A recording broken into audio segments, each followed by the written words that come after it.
21. yüzyıl için 21 ders. Yuval Noah Harari, Kolektif Kitap. Yuval Noah Harari'nin 21. yüzyıl için 21 ders kitabı Selin Siral'ın çevirisiyle Kolektif Kitap'tan çıktı.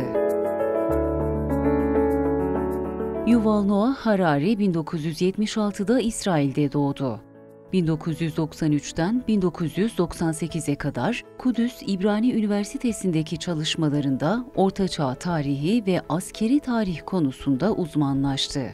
2002'de Oxford Üniversitesi'nde tarih doktorasını tamamladı. Kudüs İbrani Üniversitesi Tarih Bölümünde dünya tarihi dersleri verdi. 2014'te yayımlanan Hayvanlardan Tanrılara Sapiens ve 2017'de yayımlanan Homo Deus, Yarının Kısa Bir Tarihi kitapları onlarca dile çevrildi. Yazılarında özgür iradeyi, bilinci, zekayı, mutluluğu ve acıyı inceleyen Yuval Noah Harari, 21. yüzyıl için 21 ders kitabıyla yüzyılımızın eşi benzeri görülmemiş teknolojik ve ekonomik kırılmalarını ve yaşanan aralıksız değişimlerle başa çıkabilmek için gerekli sorunları tartışmaya açıyor.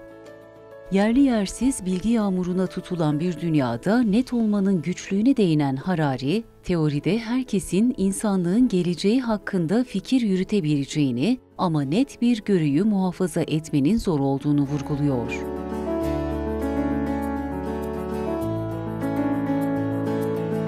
İnsanlığın geleceğine dair süre giden tartışmanın ya da konuya dair asli soruların neler olduğunun farkında bile değiliz çoğunlukla.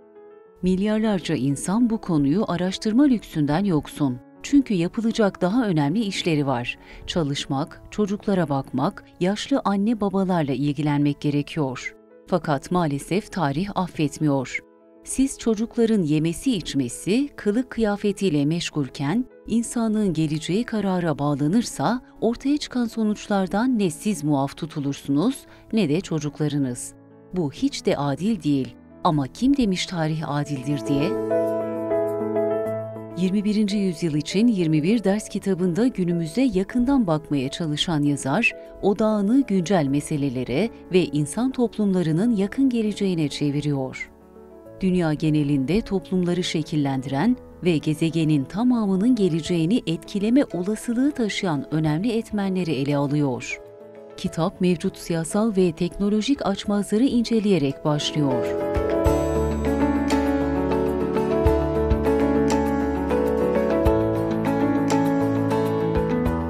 20. yüzyıl sona ererken faşizm, komünizm ve liberalizm arasındaki büyük ideolojik çatışmalar liberalizmin ezici üstünlüğüyle sonuçlanmış izlenimi veriyordu.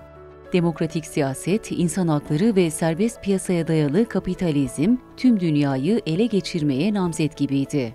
Ama alışılageldiği üzere tarih beklenmedik bir şekilde çark etti ve faşizmle komünizmin çöküşünün ardından liberalizm de çıkmaza girdi.